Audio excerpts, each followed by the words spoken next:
Right right Rammohan Rao గారు, ఒకసారి మనం కాంగ్రెస్ పార్టీ దగ్గరికి వెళ్దాం. టీపీసీసీ అధికార ప్రతినిధి డాక్టర్ శివకుమార్ లాల్ గారు ఉన్నారు. శివకుమార్ లాల్ గారు నమస్తే అండి. నమస్తే రాజశేఖర్ గారు.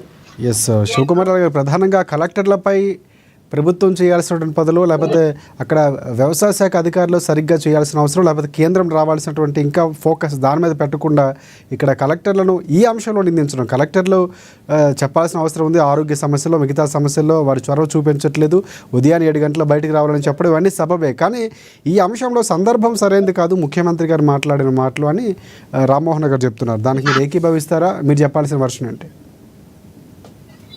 ముందుగా ఏఎన్ఎం న్యూస్ ప్రేక్షకులకు, మీకు ప్యానెల్ వారికి నమస్కారం. ఒకటి ఏమంటే, ముఖ్యమంత్రి ఇప్పుడున్న పరిస్థితుల్లో ఏదైతే వర్షాలు మొదలైనాయి కాబట్టి ఆ అధికారులు ఎవరైతే ఉన్నారో, ఇన్క్లూడింగ్ కలెక్టర్ కూడా అవసరమైతే 7 o'clock ఫీల్డ్ లో ఉండాలి, మీరు ఆఫీసులలో ఉండి ఇవ్వచ్చు అనేది ముఖ్యమంత్రి గారి ప్రెస్ మీట్ లో ఆయన నిర్ణయం. అదే కాకుండా ఈ రోజు అధికారులు కరెక్ట్ గా పనిచేస్తున్నారా లేదా అనేది కూడా, దాని మీద కూడా తర్జన భర్జన జరగడం జరిగింది. కొంతమంది అధికారులు పనిచేయడం లేదు, మేము వెళ్ళాము అని చెప్తున్నారు, ఆ స్పాట్ మీద లేరు అనేది కూడా ముఖ్యమంత్రి గారి దృష్టికి పోయింది. ఇంకోటి ఏంటంటే, ఇప్పుడు ఎట్టి పరిస్థితుల రేపు రాబోయే రోజులు వర్షాకాలమే కాబట్టి ఎక్కడైనా సరే ఏ ఇబ్బందులు ఉండలేదు. దాంతో పాటు స్టాక్ చాలా ఉంది, ఎవరు ఏమాల్సిన అవసరం లేదు. ఖచ్చితంగా కానీ బయటకు వచ్చి రైతులు గగ్గోలు పెడుతున్నారు, మాకు అందట్లేదు, అందరూ అందాల్సిన వారికి వేరే పక్కదారిలో వెళుతున్నాయి, కానీ రైతులకి ఇక్కడ ఇబ్బందులు ఎదురు చూస్తున్నాం, పడిగాపులు తప్పట్లేదని చాలా జిల్లాల నుంచి రైతులు వీడియోలు చాలా వచ్చాయి. చాలా సందర్భాల్లో మీడియాతో కూడా మాట్లాడారు వాళ్ళు. అది రాజర్ గారు, నేను ఏమంటున్నంటే, అది ఆల్రెడీ ముఖ్యమంత్రి గారికి దృష్టికి పోయింది కాబట్టి ఖచ్చితంగా దాని మీద యాక్షన్ తీసుకొని స్పెషల్ గా దాని మీద రివ్యూ మీటింగ్ చేసి అందరికి, కలెక్టర్లను అందరినీ కూడా కాన్ఫరెన్స్ లో మాట్లాడి, వీడియో కాన్ఫరెన్స్ లో మాట్లాడి అందరికి కూడా చెప్పడం జరిగింది. ఎక్కడెక్కడైతే ఉందో అక్కడ కొరత దగ్గర ఆల్రెడీ ఉంది, కానీ రైతులకు రావట్లేదు లేకపోతే దొరుకుతలేదు అనేది ఎక్కడెక్కడైతుందో అక్కడ అందరూ అధికారుల బాధ్యత. దాని మీద ఎప్పటికప్పుడు రిపోర్ట్ ఇవ్వాలా, కంట్రోల్ లో ఉండాలా, और ఇక్కడ ఏం జరుగుతుంది అనేది నాకు చెప్పాలని చెప్పి ముఖ్యమంత్రి గారు ఓపెన్ గా మంత్రివర్గంలో కూడా డిసిషన్ తీసుకొని చెప్పడం జరిగింది.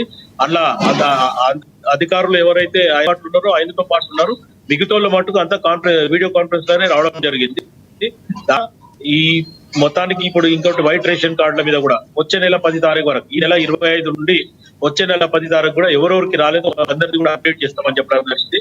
రైతుల గురించి కూడా చెప్పడం జరిగింది. ప్లస్ ఇంకొకటి, ఎక్కడైతే కొద్దిపాటి వర్షం పడితే మొత్తం రోడ్లన్నీ జలమయం అవుతున్నాయి కాబట్టి ఇక్కడ కూడా ఏ ఇబ్బంది లేకుండా, ట్రాఫిక్ జామ్ కాకుండా, అక్కడ నీళ్లు ఎక్కడెక్కడైతే నిల్వ ఉంటున్నాయో అవన్నిటి కూడా ఎప్పటికప్పుడు దాన్ని క్లీన్ చేయడము, లేకపోతే ఎక్కడైతే స్టక్ అయిందో అదంతా కూడా స్టక్ కాకుండా చూడడం అనేది ఎన్డీఆర్ఎఫ్ కూడా వాళ్ళకు కూడా చెప్పడం జరిగింది. అయితే వాళ్ళు కూడా సరే అని చెప్పి ఫీల్డ్ లో ఎందుకంటే ఈ వర్షాకాలంలో ఎక్కడెక్కడైతే వాటర్ బాగా స్టాక్ అవుతుందో, ఏదైతే రోడ్ మీద నీళ్లు నిలుగుతున్నాయో అక్కడ మటుకు ఖచ్చితంగా అధికారులు పనిచేస్తున్నారు, అటు సిబ్బంది కూడా పనిచేయడం జరుగుతుంది. రైట్, మనం బీఆర్ఎస్ పార్టీకి వెళ్తాం. బీఆర్ఎస్ పార్టీ రామ్మోహన్ గారు. రామ్మోహన్ గారు నమస్తే అండి. నమస్తే అండి, పెద్దలందరూ నమస్తే. ఎస్ సార్, రామ్మోహన్ గారు నమస్తే. మీకు కూడా ప్రధానంగా ఇప్పుడున్నటువంటి నిన్న ఏదైతే కలెక్టర్లకు ఒక అల్టిమేటం జారీ చేయడమో, లేకపోతే యూరియాకి సంబంధించి, రైతులకు సంబంధించి, వర్షాలు పడితే సీజనల్ వ్యాధుల గురించి, లేకపోతే ఈ అంశాలన్నీ కూడా చాలా ముఖ్యంగా మాట్లాడారు ముఖ్యమంత్రి గారు. కానీ కలెక్టర్లను 7 గంటలకు రావాల్సిన అవసరం ఉంది, వారికి ఒక అల్టిమేటం జారీ చేయడంపై ఏమంటారు మీరు? ప్రభుత్వం పనితీరు నడపడానికి శాతగాక ముఖ్యమంత్రి గారు చేసిన పని వినిపిస్తుందా అండి? ఎస్ వినిపిస్తుంది. అంటే కలెక్టర్లు క్షేత్రస్థాయిలో బాగానే పనిచేస్తున్నారంటారా? అదే, ముఖ్యమంత్రి గారికి పరిపాలన చేతగాక వారి యొక్క ప్రజాప్రతినిధులు రాష్ట్రంలో పర్యటన చేస్తే, క్షేత్రస్థాయిలో వెళ్తే ప్రజలందరూ తిరగబడతారని భయపడి అధికారులను నిపం నెట్టడానికి వాళ్ళను క్షేత్రస్థాయి పర్యటన చేయమని చెప్తారు. ముఖ్యమంత్రి రేవంత్ రెడ్డి గారికి ఈ యొక్క తెలంగాణ ప్రాంతం పైన అవగాహన ఉంటే ఈ పరిస్థితి వచ్చేది కాదు. ఎందుకంటే వర్షాకాలం ప్రారంభం కాక ముందుకే రాష్ట్రంలో ఎన్ని హెక్టార్లో పంట పడుతుంది, ఎంతమంది రైతులు ఉన్నారు, ఎన్ని ఎకరాలకి ఎరువు అవసరము, మన దగ్గర ఉన్నటువంటి గోదాములు ఎంత, దాని కెపాసిటీ ఎంత, కేంద్రం నుంచి మనకు రావాల్సిన వాటా ఎంత, మనం తీసుకోవాల్సింది ఎంత, ఇవన్నీ లెక్కలు ఉంటాయి. ఆ లెక్కలు ఏమో లేవు. కేవలం ఆయనకు ఈ యొక్క ప్రజలను ఎట్లా మభ్యపెట్టాలి, ఢిల్లీకి ఎట్లా సూట్ కేసులు పోయాలి, తన ముఖ్యమంత్రి పై ఎట్లా కాపాడుకోవాలి. ఇవాళ ప్రజలందరూ రోడ్ల మీదకి వచ్చి బారులు తీరి యూరియా యూరియా అని మొత్తుకుంటారు. అక్కడ గడిచిన 10 ఏళ్ల కాలంలో ఎప్పుడు చూడని మళ్ళీ పని ఈ రోజు మనం చూడాల్సి వస్తుంది. రైట్ రామ్మోహన్ గారు, బుక్కులు చెప్పులు. రామ్మోహన్ గారు, ప్రధానంగా అంటే ఇక్కడ కలెక్టర్లను హెచ్చరించడం అనే పాయింట్, లేకపోతే కలెక్టర్లు బాగానే పనిచేస్తున్నారా? నా ప్రశ్నకి ఆన్సర్ చెప్పండి.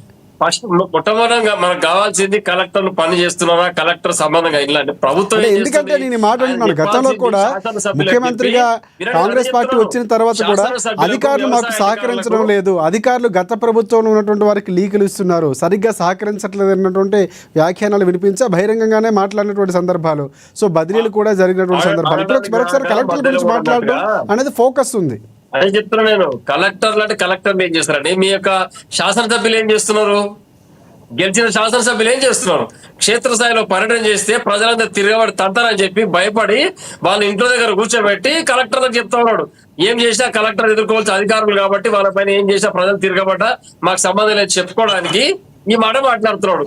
రేవంత్ రెడ్డికి ధైర్యం ఉంటే ఫస్ట్ మొట్టమొదటిగా నీ యొక్క తెలంగాణ రాష్ట్రం లోపల ఎన్ని హెక్టార్లో పంట పండుతుంది, ఎన్ని మెట్రిక్ టన్నుల యూరియా కానీ ఇంకా సల్ఫేట్ కానీ ఇంకా మిగతా పోషకాలకు సంబంధించినటువంటి ఎరువులు కానీ ఎంత అవసరం ఒక్కసారి శ్వేతపత్రం విడుదల చేయండి. కేంద్రం నుంచి రావాల్సింది ఎంత, నీ దగ్గర ఉన్న నిల్వ ఎంత, నీ గోదాంలో నిల్వ కెపాసిటీ ఎంత, అవన్నీ పక్కకు పెట్టి కలెక్టర్ 7 గంటలకు ఊర్లకు ఏం చేయాలి? కలెక్టర్ ఏడికి రావాలండి? వచ్చి బస్ స్టాండ్ దగ్గర నిలవాలా? జిల్లా కలెక్టర్ వచ్చి ఎక్కడ పోవాలి? కలెక్టర్ ప్రజలు కలెక్టర్ దగ్గరకు పోతే కలెక్టర్ అదే చెప్తాడు, ఎరువులు రాలేదంటే అంటాడు. రైతులంతా తిరగబడతారు.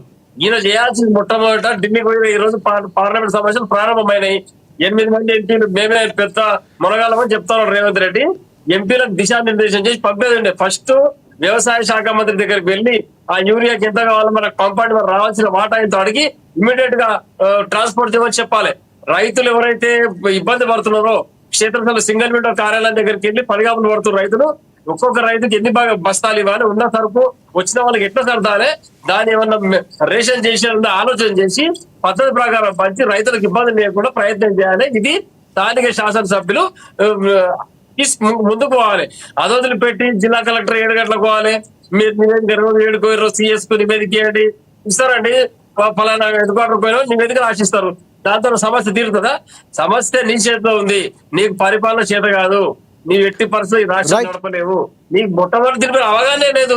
శివలాల్ గారు ఏం చెప్తారు మీరు? రామ్మోహన్ గారు చాలా క్లియర్ కట్గా ముఖ్యమంత్రికి అవగాహన లేకపోవడంతోనే నెపం కలెక్టర్ల మీదలో లేకపోతే అధికారుల పైన నెట్టే ప్రయత్నం చేస్తున్నారు. ఆయనకు ఒక డేటా ఉండాలి, ఎక్కడి నుంచి ఎంత వస్తుంది, లేకపోతే కేంద్రం నుంచి ఎంత రావాలి, రైతులకు ఎంత ఇచ్చాము, ఇలాంటి ఏ డేటా లేకుండా ఆ కలెక్టర్లపై నిందించే లేకపోతే నిందల మోపే ప్రయత్నం చేస్తున్నట్లు అని మాట్లాడుతున్నారు. వినే ఉంటారు, ఏమంటారు మీరు? రైట్ శివలాల్ గారు, ప్రధానంగా కీలకంగా ఇక్కడ కాంగ్రెస్ పార్టీ లేకపోతే ముఖ్యమంత్రి రేవంత్ రెడ్డికి అవగాహన రూపంతోనే కలెక్టర్లపై నెపం నెప్పే ప్రయత్నం చేస్తున్నారు తప్ప పూర్తిగా ఫోకస్ చేయట్లేదు. సో కేంద్రం నుంచి ఎన్ని యూరియా బస్తాలు రావాలి, రైతులకు ఎన్ని హెక్టార్లు ఎంత ఇవ్వాల్సిన అవసరం ఉంది, ఎప్పుడు ఇవ్వాలి, ఇలాంటి ఒక ప్రాథమిక నివేదిక లేకుండానే కాంగ్రెస్ పార్టీ ఇక్కడ ఎరువులు పంపిణీ చేస్తున్నటువంటి విమర్శలు చేశారు. పూర్తిగా ఇప్పుడున్నటువంటి వ్యవస్థలో కూడా ఆయనకు అవగాహన లేకపోవడం ప్రధాన కారణంగా చెప్తున్నారు ఆయన. శివలాల్ గారు మ్యూట్ లో ఉన్నట్టు.